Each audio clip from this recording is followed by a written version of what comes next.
Hi friends, welcome back. भाई 90% order cancel कर भारत को दिया। हो चलो देखें। वीडियो शुरू करते हैं। वीडियो शुरू करने से पहले अगर आप चैनल पर नए हो और आपने अभी तक सब्सक्राइब नहीं किया तो जल्दी से पहले सब्सक्राइब के बटन और बेल आइकन को क्लिक कर लो ताकि आपको हमारे सारे न्यू वीडियोस के नोटिफिकेशन मिल जाए जैसे हम अपलोड करें। अगर आपको वीडियो पसंद आता है प्लीज लाइक एंड शेयर। चलिए शुरू करते हैं। नमस्कार दोस्तों, स्वागत है आपका हिंदी नॉलेज शो में। तो दोस्तों, ये खबर देखने के बाद आप में से वो लोग जो रूस को बहुत पसंद करते हैं उन्हें शायद थोड़ा बुरा लगे, लेकिन क्या करें, ये बिजनेस है। अपने देश के, अपने भारत के हितों को बढ़ाने के लिए कई बार ऐसा करना पड़ता है। लेकिन देखा जाए तो कहीं ना कहीं इसमें भी एक अच्छी बात ये हुई है कि रूस ने जो गवाया है भारत ने वो कमाया है। लेकिन क्या है पूरा मामला, चले मैं आपको विस्तार से आसान भाषा में बताता हूँ। तो दोस्तों, ये बात तो जग जाहिर है कि रूस की जो स्पेस एजेंसी है, जो अंतरिक्ष में काम करती है, वो बहुत ही ज्यादा एडवांस है। और पिछले अगर मैं आपको 20 सालों का उनका रिकॉर्ड बताऊं तो आप हैरान रह जाओगे।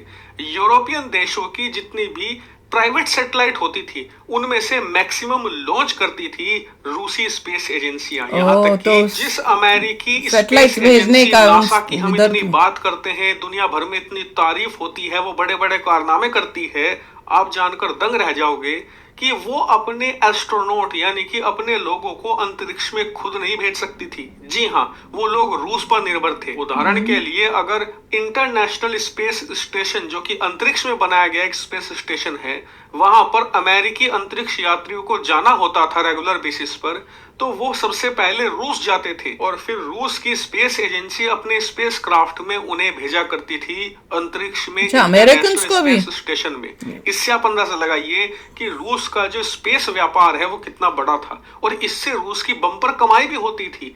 कई बिलियन डॉलर कमाया करती थी रूस की स्पेस एजेंसी, यूरोप के सैटेलाइट भेजकर या फिर अमेरिका के एस्ट्रोनॉट भेजकर। लेकिन अब इस पर एक बड़ा चेंज आया है। दरअसल यूएस की एस्ट्रोफिजिक्स सोसाइटी ने एक डाटा रिवील किया है और जैसा कि आप स्क्रीन पर देख सकते हैं, इस डाटा में बताया गया है कि 2022 से युद्ध शुरू होने के बाद आज तक रूस को मिलने वाले सैटेलाइट लॉन्च के जो ऑर्डर थे वो 90% तक कैंसिल कर दिए गए हैं यूरोपियन देशों द्वारा। इतना ही नहीं, जो पुराने ऑर्डर थे वो तो कैंसिल हो ही गए हैं, साथ ही अब नया एक भी ऑर्डर यूरोपियन देश रूस को नहीं दे रहे, जिस वजह से रूस की पूरी स्पेस एजेंसी धराशायी हो गई है। क्योंकि इनके जो स्पेस प्रोग्राम थे उसका खर्चा ये निकाला करते थे सैटेलाइट लॉन्च करके, जिसके बदले यूरोपियन देश इन्हें पैसा देते थे और फिर ये अपनी स्पेस एजेंसी को चलाते थे। भाई इस वजह मैं वो यही सोच रही हूँ कि रूस से इंडिया को ये सब मिला होगा कि सैटेलाइट्स जो लॉन्च करनी है या भेजनी है वो इंडिया से करेंगे। और इसके रीजंस क्या होंगे कि इंडिया वही काम बहुत सस्ते में करता है और साथ में जो चल रही है यूक्रेन और रशिया की वॉर, तो उन्होंने वो तो सैंक्शंस करेंगे ही। वो तो कोशिश यही होगी उनकी कि भैया हम रशिया से जितना कट ऑफ कर सकें वो करेंगे। और साथ में एक एग्जाम्पल इंडिया ने भी दिखाया कि भैया हम कितने आगे बढ़ चुके हैं। जब हमने अपना भेजा, हमारा सक्सेसफुल हुआ मून के ऊपर, और रशिया ने भेजा था उसका सक्सेसफुल नहीं हुआ। तो वो न्यूज़ भी तो सारी दुनिया देख ही रही है। तो उससे क्या पता चल रहा है कि हमने जो है टेक्नोलॉजी में, स्पेस के अंदर जो है रशिया को भी बीट कर दिया है। तो ये सबसे फर्क तो पड़ेगा ना। देखिए, जो स्पेस वॉर्स हुई थी 1950s 1960s में, उसमें बिटवीन स्पेस वॉर हुई थी बिटवीन यूएस एंड रशिया। ठीक है, रशिया ने सबसे पहले बंदा भेजा था स्पेस में, मगर यूएस ने उनको बीट करके लैंड करा दिया था पहले मून पे। After landing on the moon, US ने टेक्निकली स्पेस वॉर्स में रशिया को हरा दिया था। आप पढ़ सकते हैं किताबें, that is a reality. International space station हुआ था तो सबको था कि सबको पैसा जॉइंटली लगाना है, एक नहीं कि एक ही बंदा पैसा लगाता रहे। तो वहाँ पे होता था कि जो भी उड़ के जाते थे रशिया में जाते थे, क्योंकि उनका पैसा भी तो लगेगा, वरना वो सिर्फ बेनिफिट ही लेंगे। तो ऐसा कोई बात हुई थी कि आधा आधा पैसा के हिसाब से काम होगा।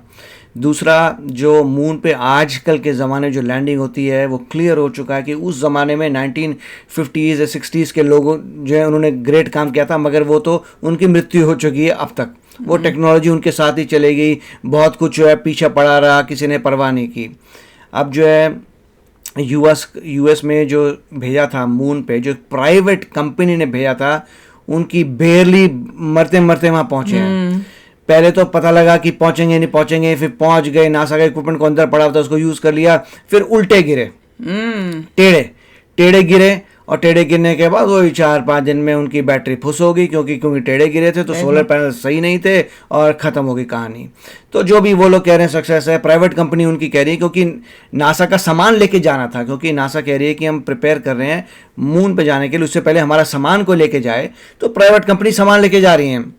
उससे पता लगता है कि यहाँ पे आधुनिक इतनी मॉडर्न प्राइवेट कंपनी की भी बजी हुई थी वहाँ पे एक चीज़ लेके जाने के लिए। तो इतना टफ काम है, उससे लोगों को समझ आता है कि इंडिया ने कितना ग्रेट काम किया था कि बिना किसी फ्लॉ के इतना परफेक्ट एग्जीक्यूशन किया था। और यहाँ पे प्राइवेट कम पैसों में प्राइवेट कंपनी जिसको नासा ने पूरी हेल्प की होगी, फिर भी वो लेके नहीं जा पाई और टेढ़ा घेर के लेके आई है। बात तो है ना, तो ये सब दिखता है, फर्क पड़ रहा है। तो उसी वजह से ऑर्डर तो आएंगे सारे इंडिया के पास, व्हिच इज वेरी नाइस, और आने भी चाहिए। जो बेस्ट बंदा है उसी के पास ऑर्डर आने चाहिए।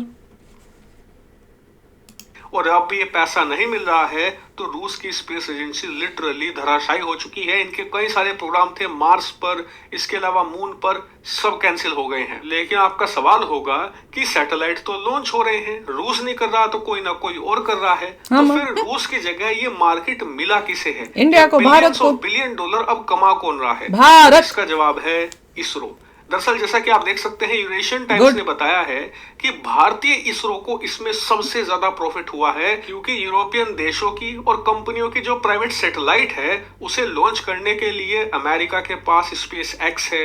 इसके अलावा एक नई कंपनी आ गई है ब्लू ओरिजिन, जो कि अमेजोन के फाउंडर जेफ बेजोस की है। इसके अलावा भी छोटी मोटी और कंपनियां आ गई हैं पश्चिमी देशों में जो सैटेलाइट लॉन्च कर देती है। लेकिन दिक्कत यह है कि वो बहुत ज्यादा पैसे चार्ज करती हैं। लेकिन भारतीय इसरो उसी काम के बहुत कम पैसे लेती है। इसीलिए ज्यादातर जो प्राइवेट सैटेलाइट है, इसके अलावा जो सरकारी सैटेलाइट भी है पश्चिमी देशों की, वो भारतीय इसरो ही लॉन्च कर रही है। और इसीलिए यूएस एस्ट्रोफिजिक्स सोसाइटी ने बताया है कि रूस का जो ये मार्केट खत्म हुआ है वो सारा का सारा गेन कर लिया है भारतीय इसरो ने, और भारतीय इसरो को इससे बम्पर कमाई हो रही है।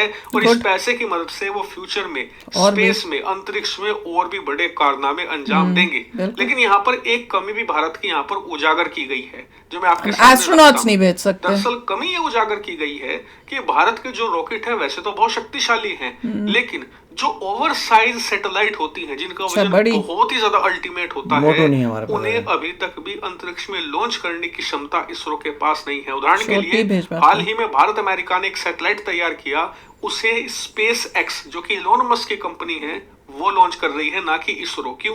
क्योंकि वो इतना ज्यादा वजनी है कि हमारे पास ऐसा रॉकेट ही नहीं है जो उसे अंतरिक्ष तक पहुंचा सके।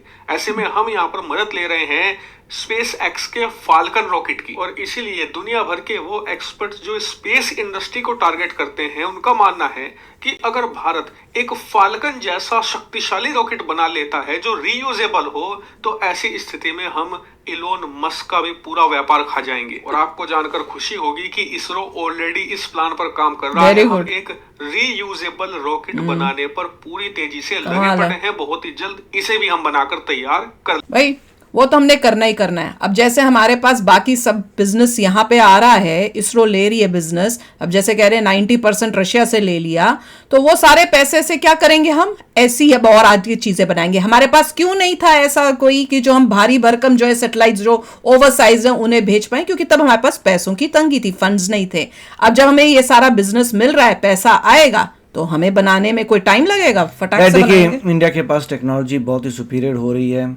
और क्योंकि हमारे पास सैटेलाइट नहीं था, हमें इतने समय लगा था मून में जाने के लिए कि सर्कल मार मार के ऑर्बिट करके पहुंचे थे। यहाँ पे जो प्राइवेट जो कंपनी ने भेजा था उसने 6 दिन में पहुंच गए थे, मेरे ख्याल से तकरीबन 6 दिन। वो बात अलग है क्योंकि टेक्नोलॉजी नहीं थी, टेढ़े गिरे पहुंचे हैं, तो वो अलग। पैसा भी बहुत लगा है, तो पैसा पता नहीं कितने मिलियन था, 150 मिलियन, मतलब पैसा कम लगाया था उन्होंने थोड़ा। वो कम्पीट करने की कोशिश कर रहे हैं मगर सक्सेसफुल नहीं हो पा रहे, टेढ़े गिरे हैं। तो जो भी है, इवेंचुअली इंडिया बड़ा बनाने की प्रॉब्लम नहीं है, इंडिया बड़े बनाएगा, सबको अच्छा लगेगा। फर्स्ट प्रायोरिटी है कि गगन नॉट्स को लेके जाया जाए, उसके बाद जो है जब वो हो जाएगा फिर अपना स्पेस स्टेशन बनाने के लिए सोचा जाए। तो काफ़ी इंडिया के लिए अपने कुछ बने हुए माइलस्टोन जो अचीव करने हैं। तो अच्छा वीडियो था, बिल्कुल। चलो आप भी शेयर करना अपने थॉट्स। चलते हैं, मिलेंगे नेक्स्ट वीडियो में बहुत ही जल्द। Till then take care and bye bye. तो अगर आप मेरे इस चैनल पे नए हो तो जल्दी से सब्सक्राइब के बटन को हिट करो और बेल आइकन को क्लिक करो, ताकि आपको मेरा जब नया वीडियो मैं लगाऊं आपको उसके बारे में जल्दी से पता चल जाए।